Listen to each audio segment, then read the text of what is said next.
Alabado sea Jesucristo y su Santísima Madre. Les habla el Padre Dengo y los invito para que a la luz de la palabra de Dios, de la palabra de los santos y de la palabra del magisterio de la Iglesia, nos dejemos iluminar por el Espíritu Santo que quiere guiarnos hacia la verdad completa. Hoy es lunes de la primera semana del tiempo ordinario. Y con este nuevo tiempo litúrgico, después de haber celebrado el tiempo de la Navidad, la Iglesia nos presenta a Jesucristo nuestro Señor, iniciando su vida pública, la predicación del reino. Escuchemos las lecturas del día de hoy. La primera lectura está tomada del primer libro de Samuel, capítulo 1, versículo 1 al 8. Su rival provocaba a Ana, porque el Señor la había hecho estéril. El Salmo 115. Te ofreceré, Señor, un sacrificio de alabanza. El Santo Evangelio, según San Marcos, capítulo 1, versículos 14 al 20. Y el Evangelio dice así: Después que Juan fue encarcelado, Jesús se dirigió a Galilea a predicar la buena noticia de Dios. Decía: El tiempo se ha cumplido y ya está cerca el reino de Dios. Conviértanse y crean en la buena noticia.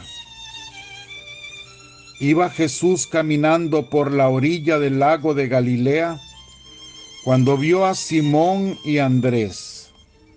Eran pescadores y estaban echando la red en el lago. Jesús les dijo: Vengan conmigo y los haré pescadores de hombres. Ellos dejaron al punto sus redes y se fueron con él. Un poco más adelante vio a Santiago, el hijo de Zebedeo, y a su hermano Juan, que estaban en la barca reparando las redes. Los llamó también y ellos, dejando a su padre Zebedeo en la barca, junto con los trabajadores contratados, se fueron en pos de él. Palabra del Señor. Gloria a ti, Señor Jesús. El Catecismo de la Iglesia Católica, en el numeral 535, pone el comienzo de la vida pública de Jesús en el momento exacto del bautismo.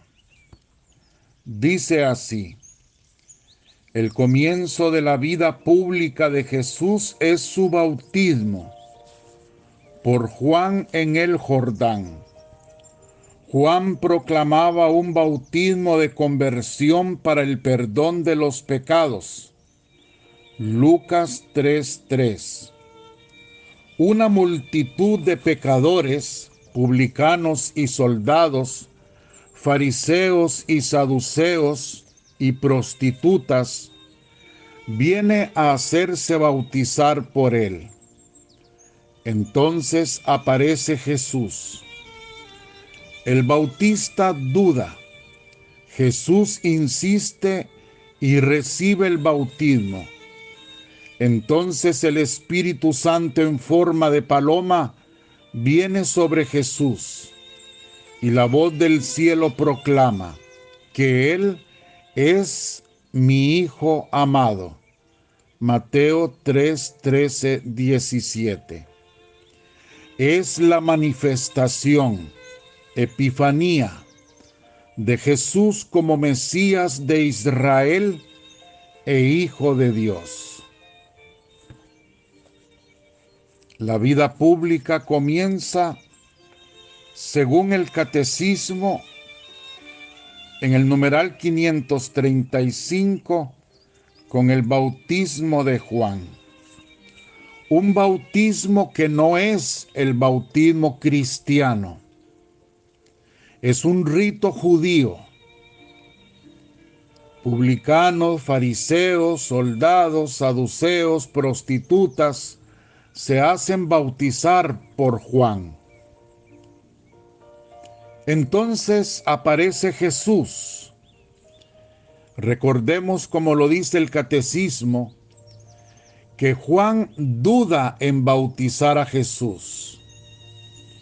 Él sabe que Jesús no necesita del bautismo.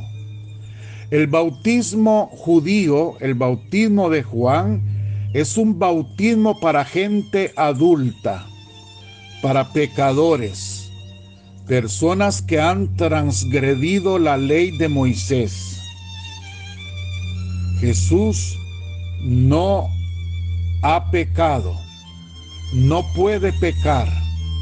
Él es Dios. Juan lo sabe y Juan duda, pero Jesús insiste y recibe el bautismo. Así como recibió la circuncisión, así como fue presentado en el templo, así como él se sometió a todos los lineamientos, todas las normas y toda la vida religiosa del pueblo judío.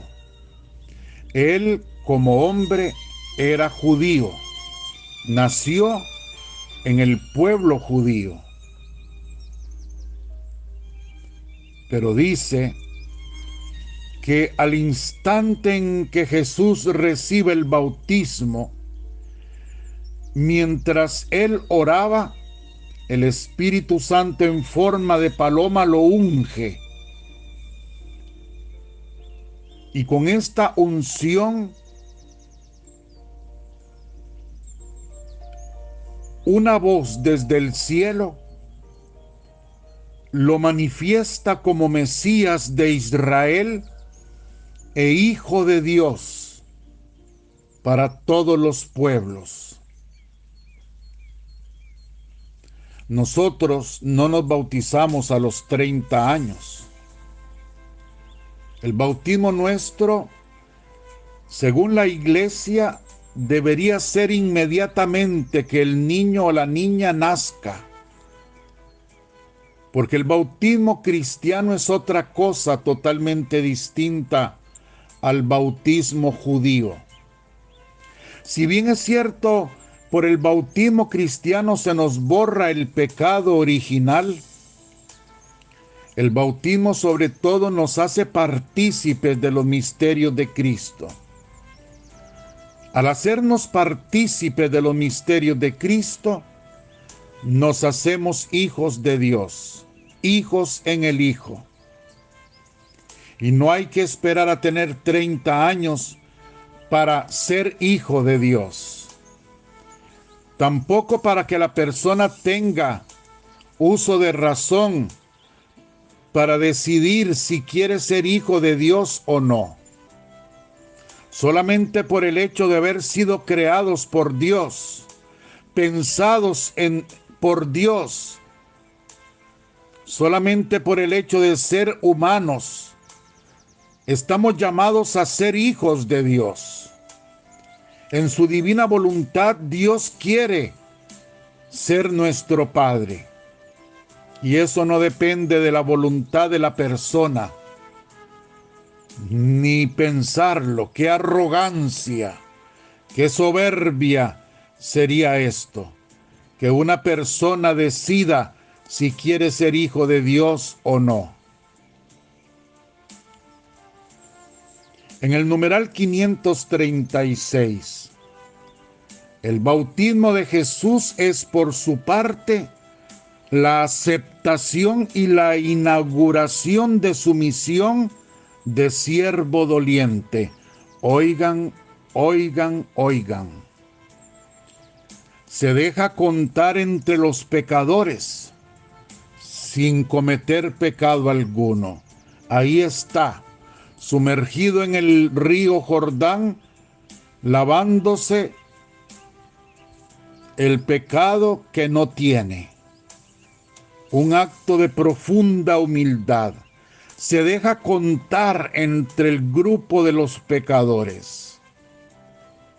Él es el siervo doliente que viene a salvar al mundo.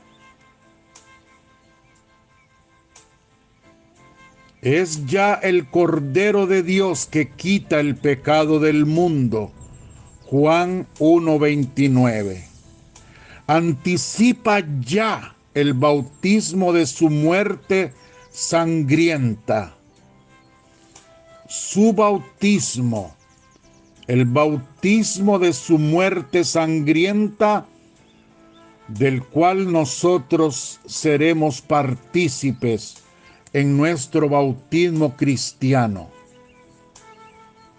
Viene ya a cumplir toda justicia. Mateo 3:15, es decir, se somete enteramente a la voluntad de su Padre.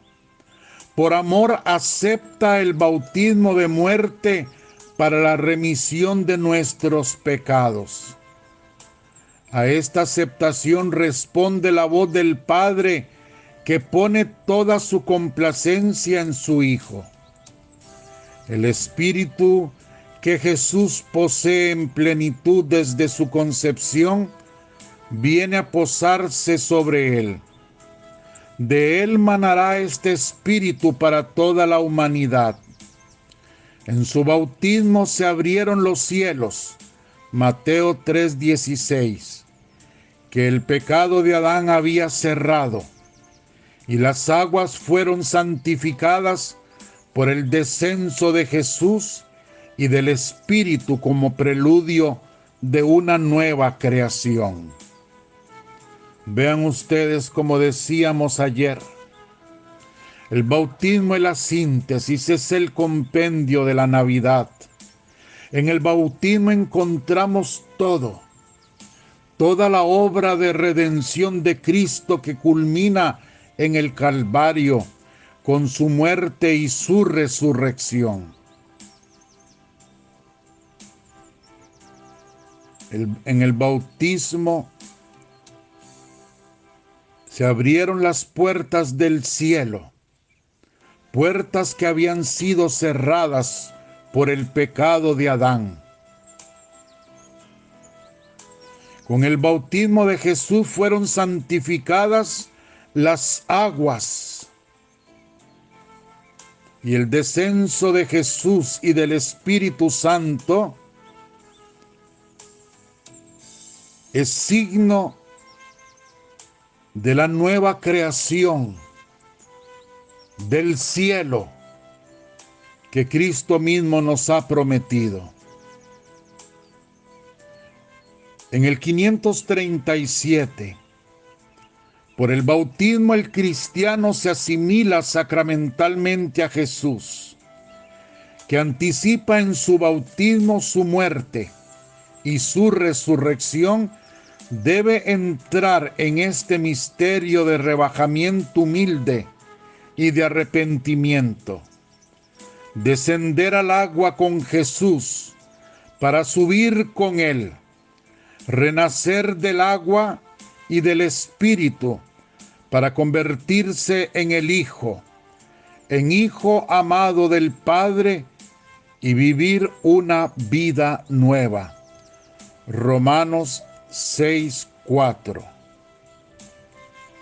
Por eso San Hilario de Poitiers dice: enterrémonos con Cristo por el bautismo para resucitar con Él.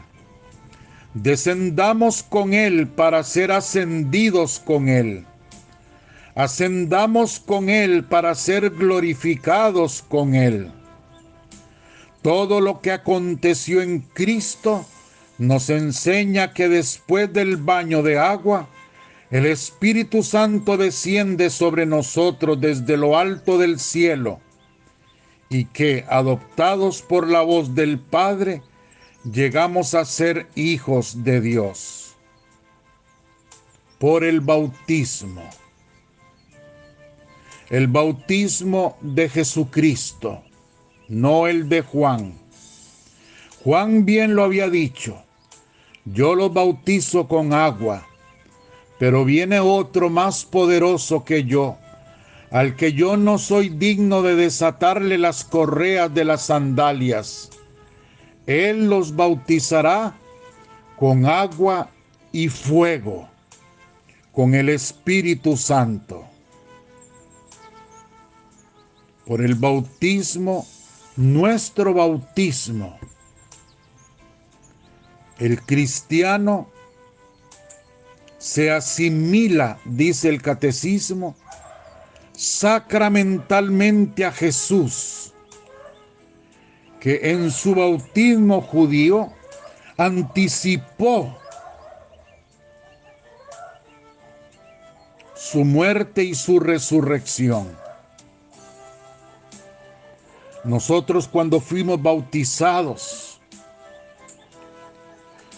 al igual que Cristo, descendiendo al agua, subimos con Él y renacimos del agua y del Espíritu para convertirnos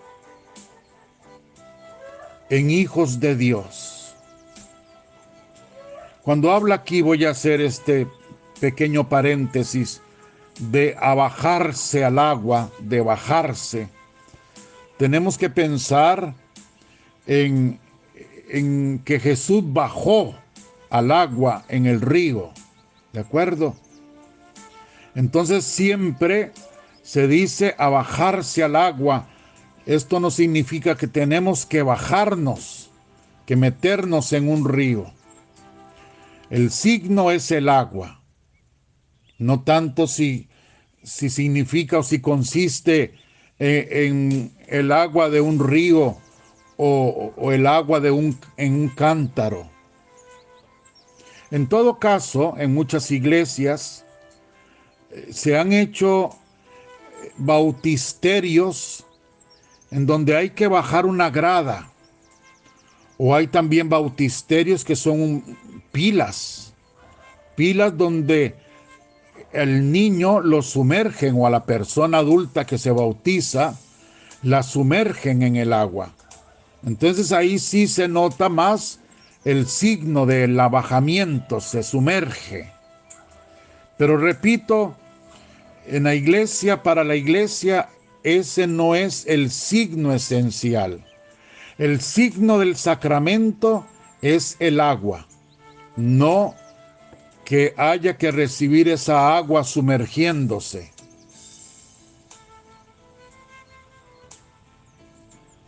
El signo es el agua, el signo que nos hace hijos de Dios, partícipes de los misterios de Cristo.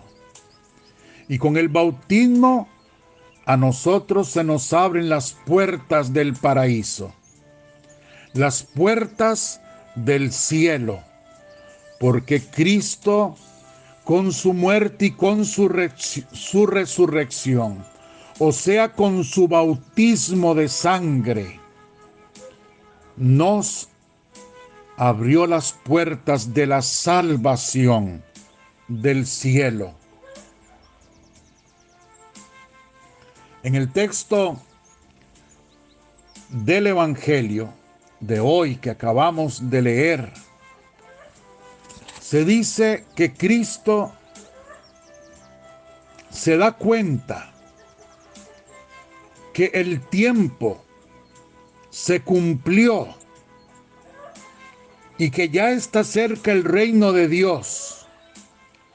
Por lo tanto, inicia su vida pública con la muerte, con el encarcelamiento y muerte de Juan el Bautista.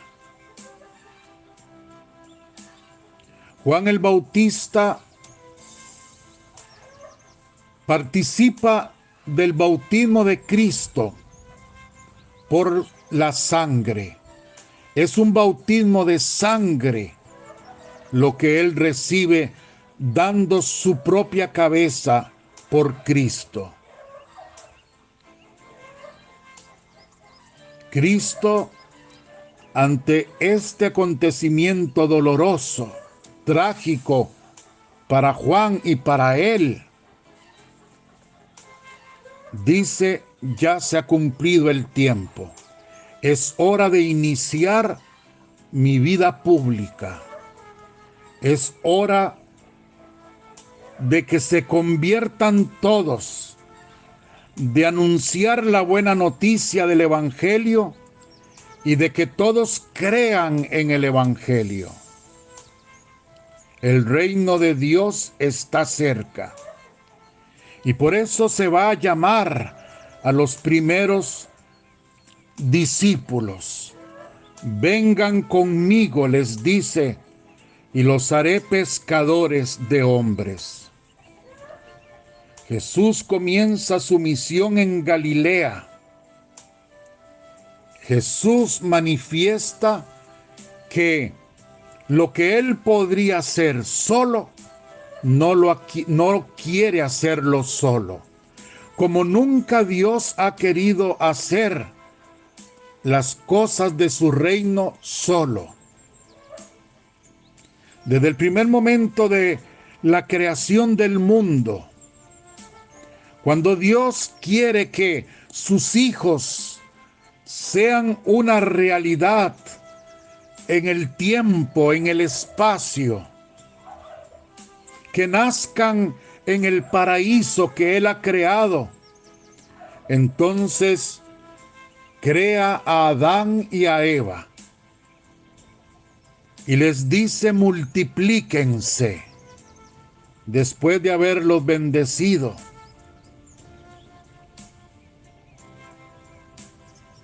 Ven ustedes, el Señor hace colaborador suyo al hombre, a la mujer. El Señor podía haber fundado su pueblo. Él quería un pueblo para prepararlo. ¿Por qué no lo preparó de una sola vez, dándoles infusamente esa sabiduría, todo el conocimiento? No. Dios no tiene prisa. Dios es paciente. Dios quiere que su plan se vaya realizando poco a poco en la historia. Por lo tanto, el Señor vuelve a mostrar su voluntad de hacer partícipe al hombre en su plan. Y en el capítulo 11 del libro del Génesis, nos encontramos que llama a Abraham y le dice: Abraham, sal de tu tierra, porque me vas a formar un pueblo más numeroso que el número de las estrellas del cielo. Cuando ese pueblo cae en esclavitud en Egipto, Dios pudo liberarlo en un instante del faraón, pero no. Pide colaboración a Moisés, después a Aarón. Cuando quiere introducirlo en la tierra prometida, allí hace colaboradores suyos a los jueces. Luego siguen los reyes. Después los profetas. Por último, Juan el Bautista, que prepara el camino del Señor. Y ahora, en el Nuevo Testamento, cuando Dios quiere formar un nuevo y definitivo pueblo, entonces convoca, llama a los apóstoles. Primero a los apóstoles, luego a los discípulos y a todos los que de buena voluntad quieren integrarse en este ejército de paz, de salvación, de alegría, proclamando la buena nueva del Evangelio. La iglesia. Aquí Cristo está ya llamándonos a formar iglesia. Vengan conmigo y los haré pescadores de hombres. Así es. Por eso, en el numeral 541, el catecismo dice: después que Juan fue preso, marchó a Galilea y proclamaba la buena nueva de Dios, Jesús. El tiempo se ha cumplido, decía el Señor, y el reino de Dios está cerca. Convertíos y creed en la buena nueva. Marcos 1, 14, 15. Cristo, por tanto, para hacer la voluntad del Padre, inauguró en la tierra el reino de los cielos. Pues bien, la voluntad del Padre es elevar a los hombres a la participación de la vida divina. Lo hace reuniendo a los hombres en torno a su Hijo Jesucristo. Esta reunión es la iglesia, que es sobre la tierra el germen y el comienzo de este reino. Aquí está todo. Aquí está todo. El anuncio de la buena nueva y con ello la inauguración ya en la tierra del reino de los cielos, no del reino de la tierra, sino del reino de los cielos. La felicidad no está en esta tierra. La Virgen a Santa Bernardita Subirú, la niña vidente de las apariciones de Nuestra Señora en Lourdes, le dijo la Virgen a ella: yo no te haré feliz en esta tierra, pero sí en el cielo. Ay, cuánto se necesita que muchas personas escuchen y acepten esto. Es que las personas no quieren aceptar de ninguna forma la cruz. Y sin cruz no hay resurrección. Sin cruz no hay muerte. Sin muerte no hay resurrección. Está bien, como yo todos los días digo. Está bien, es de justicia. El Señor mismo nos invita a pedirle. Tenemos derecho a pedirle que nos sane las enfermedades, que nos ayude en los problemas económicos, que nos ayude en los problemas familiares, matrimoniales, de trabajo, etcétera, etcétera, etcétera. Es un derecho, el Señor nos lo ha dado. Pero también nosotros tenemos que entender que el reino de Dios no está en esta tierra. La felicidad completa no está en esta tierra. Si el Señor nos dice pidan y se os dará, es porque lo que nos está diciendo es que pidamos el reino. Buscad el reino de Dios y todo lo demás se os dará por añadidura. Cuando el Señor nos invita a pedir es que pidamos el reino de la felicidad, pero que no está en esta tierra, está en el cielo. Por eso debemos sentirnos llamados a participar de esta vida divina que ya Él quiere otorgarnos. La vida divina que solo se adquiere si nosotros somos capaces de desaparecer totalmente en esta vida humana. Ustedes me entienden, ¿no? Porque no se trata de morir del todo aquí, porque entonces ya estaríamos allá. Si no se trata de eso que dice Santa Teresa, muero porque no muero. De ese morir a mi yo, como lo digo todos los días. De ese renunciar a mi voluntad humana. De ese morir a mis caprichos, a mis deseos. De estar dispuesto a aceptar la voluntad de Dios con el corazón abierto de par en par. Y decía San Juan Pablo II, no tengan miedo de abrir las puertas a Cristo Jesús. Nosotros estamos llamados a participar de la vida divina. Por eso el Señor nos invita, nos llama. Vengan conmigo y los haré pescadores de hombres. Porque no solo nos quiere congregar a nosotros, sino hacernos colaboradores suyos, haciéndonos a nosotros pescadores de hombres, evangelizadores, apóstoles, sus discípulos. Y para esto no hay que hacerse sacerdote ni religiosa, cada uno en su estado.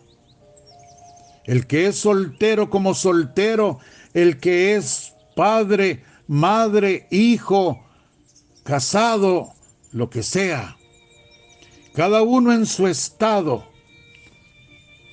Pescadores de hombres. Debemos llevar la buena nueva del Evangelio hasta el confín de la tierra. El reino de Dios debe instaurarse en medio de nosotros. Debemos de vivir vida divina ya, ahora, aquí. Vida divina. Por eso debemos integrarnos como iglesia.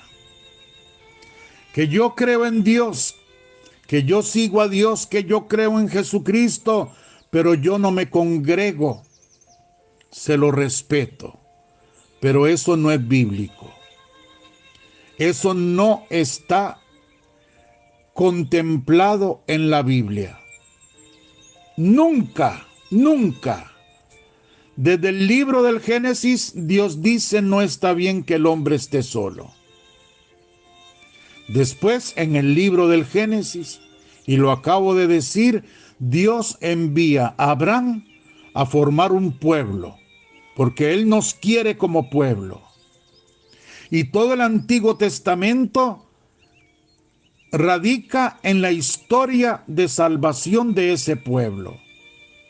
Y el pueblo con la llegada de Cristo no desaparece. Él viene a formar un nuevo pueblo, en el pueblo suyo, un nuevo pueblo.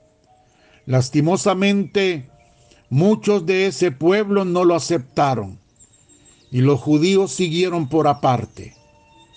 Pero el Señor quiso un pueblo, nuevo pueblo,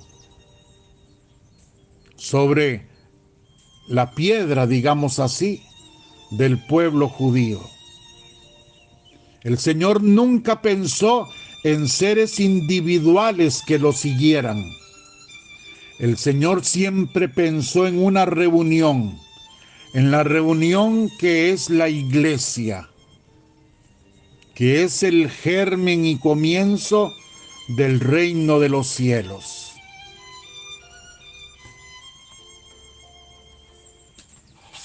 Debemos congregarnos como iglesia en torno a la divina voluntad, hacer la voluntad de Dios. Por eso Luisa en el volumen 12, en el capítulo 5, el 5 de enero de 1921, dice: la verdadera vida del alma hecha en mí, querer, no es otra cosa que la formación de su vida en la mía. Es dar mi misma forma a todo lo que ella hace. Yo no hice otra cosa que poner en vuelo en mi querer todos los actos internos o externos que hacía. Ponía en vuelo cada pensamiento de mi mente, la cual volando sobre cada pensamiento de criatura hacía corona de cada inteligencia humana y llevaba a la majestad del Padre el homenaje, la adoración, la gloria, el amor, la reparación de cada pensamiento creado. Y así mi mirada, mi palabra, mi movimiento, mi latido, mis pasos. Ahora el alma, para hacer vida en mi querer, debe dar la forma de mi mente a la suya, la forma de mi mirada, de mis palabras, de mi movimiento, de mi latido, de mis pasos a los suyos. Haciendo así, pierde su forma y adquiere la mía. Y no hace otra cosa que dar continuas muertes al ser humano y continua vida a la divina voluntad. Así el alma podrá completar la vida divina de mi voluntad en ella y será del todo cumplido este prodigio, esta forma del todo modelada a la mía. Conformados en Cristo, decía San Pablo. Para eso fuimos creados, para eso llamados, para conformarnos en Cristo. Y esta es la predicación más auténtica del Evangelio. Esta es la forma más perfecta con la que podemos predicar la buena nueva e instaurar el reino de Dios en la tierra, viviendo en divina voluntad. Esta que acabo de leer, que nos la explica Jesús, del Evangelio por supuesto, pero nos lo explica de una forma tan clara en el libro del cielo. Haciendo así pierde su forma y adquiere la mía. Ven ustedes, morir, como Juan Bautista murió, dando su cabeza. Morir nosotros para que Cristo crezca, para instaurar el reino de Dios, el reino de su divina voluntad, y que en el mundo ya se viva de vida divina, como preludio de lo que luego viviremos después de la bendita muerte en el reino de los cielos. Que la Virgen siga dándonos su mano, y de la mano de la Virgen y de San José caminemos seguros por el camino de la divina voluntad. Que la bendición de Dios Todopoderoso, Padre, Hijo y Espíritu Santo, descienda sobre vosotros y os acompañe siempre. Amén. Los amo con toda mi alma, los abrazo con todo mi corazón y con ánimo, con alegría, comenzamos un tiempo litúrgico nuevo, el tiempo ordinario. Si Dios quiere, nos encontramos mañana.